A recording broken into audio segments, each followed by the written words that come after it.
Bismillahirrahmanirrahim. Assalamualaikum warahmatullahi wabarakatuh. Perkenalkan, nama saya Aisyah Mutiara Madani dari kelas AKM 1, Prodi Kesehatan Masyarakat. Pada kesempatan kali ini, saya akan menjelaskan tentang sistem reproduksi pria dan juga wanita. Yang pertama ada sistem reproduksi wanita. Sistem reproduksi wanita yang pertama ada rahim. Rahim ialah menjadi tempat berkembangnya sel ovum atau telur yang telah dibuahi oleh spermatozoa. Kemudian dari sel ovum ini akan tumbuh berkembang menjadi embrio, menempel di uterus atau rahim dan berkembang menjadi janin. Kemudian tahapan awalnya sel sperma masuk melalui vagina. Kemudian dari vagina inilah nanti menjadi jalan keluarnya bagi si bayi atau janin, dan juga menjadi jalan keluarnya bagi darah menstruasi. Kemudian dari vagina si sperma ini akan masuk ke bagian serviks, kemudian akan terus berenang menuju ke tuba Fallopi. Nah, di tuba Fallopi inilah si sperma akan bertemu dengan sel ovum. Kemudian ada ovarium. Ovarium atau disebut juga dengan induk telur adalah tempat diproduksinya sel-sel telur yang nantinya siap untuk dibuahi oleh sel sperma. Kemudian di sini ada ovarium ligamen.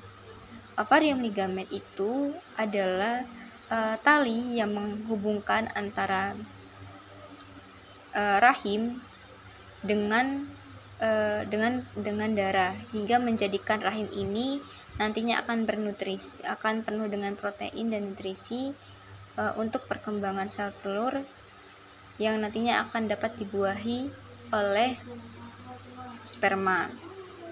Kemudian di sini juga ada fembri. Fembri ini nantinya akan berfungsi untuk menangkap sel telur yang siap untuk dibuahi oleh sel sperma dan diarahkan ke tuba Fallopi, kemudian menuju ke uterus. Yang selanjutnya ada sistem reproduksi wanita, namun yang bagian luarnya. Yang pertama ada anus. Anus ini nantinya menjadi jalan keluar bagi sisa-sisa makanan yang telah dicerna oleh usus besar. Kemudian ada vagina. Vagina ini tadi menjadi jalan keluarnya bagi janin atau bayi ketika proses persalinan, kemudian menjadi jalan keluarnya bagi darah menstruasi, dan juga menjadi jalan masuknya bagi sel sperma. Kemudian ada uretra opening. Uretra opening ini nantinya menjadi tempat keluarnya cairan urin yang telah diproduksi atau ditampung oleh kantung kemih. Kemudian ada wan pubis. Wan pubis ini menjadi titik rangsangannya seksual pada wanita. Kemudian ada klitoris. Klitoris ini dia bagian yang sangat sensitif pada sistem reproduksi wanita karena terdapat 8.000 sel. Kemudian ada labia mayora. Labia mayora ini adalah bagian terluar dari bibir vagina yang berfungsi untuk melindunginya dari hal-hal yang berbahaya di bagian eksternalnya. Kemudian ada labia minora. Labia minora ini ada di bagian dalamnya, berfungsi untuk menghasilkan pelumasan minyak yang diproduksi oleh kelenjar minyak pada lapisan permukaan organ intim kewanitaan. Yang selanjutnya ada sistem reproduksi wanita, namun yang bagian luarnya. Yang pertama ada anus. Anus ini nantinya menjadi jalan keluar bagi sisa-sisa makanan yang telah dicerna oleh usus besar. Kemudian ada vagina. Vagina ini tadi menjadi jalan keluarnya bagi janin atau bayi ketika proses persalinan, kemudian menjadi jalan keluarnya bagi darah menstruasi dan juga menjadi jalan masuknya bagi sel sperma. Kemudian ada uretra opening. Uretra opening ini nantinya menjadi tempat keluarnya cairan urin yang telah diproduksi atau ditampung oleh kantung kemih. Kemudian ada wand pubis. Wand pubis ini menjadi titik rangsangannya seksual pada wanita. Kemudian ada klitoris. Klitoris ini dia bagian yang sangat sensitif pada sistem reproduksi wanita karena terdapat 8.000 sel. Kemudian ada labia mayora. Labia mayora ini adalah bagian terluar dari bibir vagina yang berfungsi untuk melindunginya dari hal-hal yang berbahaya di eksternalnya, di bagian eksternalnya. Kemudian ada labia minora. Labia minora ini ada di bagian dalamnya, berfungsi untuk menghasilkan pelumasan minyak yang diproduksi oleh kelenjar minyak pada lapisan permukaan organ intim kewanitaan. Kemudian ada sistem reproduksi pria. Yang pertama ada gland penis atau bagian kepala. Di bagian kepala ini sangat sensitif karena di dalamnya terdapat sel-sel dan jaringan yang membuatnya sangat sensitif terhadap rangsangan. Kemudian ada jaringan erektil.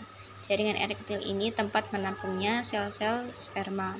Kemudian ada uretra. Uretra ini menjadi tempat utama mengalirnya air urin. Kemudian ada fascicula seminalis. Fascicula seminalis ini tempat menghasilkannya air mani. Kemudian ada kandung kemih. Kandung kemih ini tempat menampungnya air urin. Kemudian ada ureter. Ureter ini adalah penghubung antara ginjal dan juga kandung kemih. Kemudian ada vas deferens. Vas deferens ini menjadi jalur dan juga jalan bagi sel sperma. Kemudian ada apula vas deferens.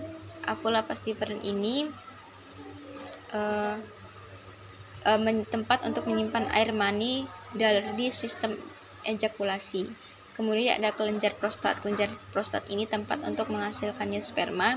Kemudian ada kelenjar Cooper untuk fungsinya untuk menetralkan keasaman yang diakibatkan oleh air urin.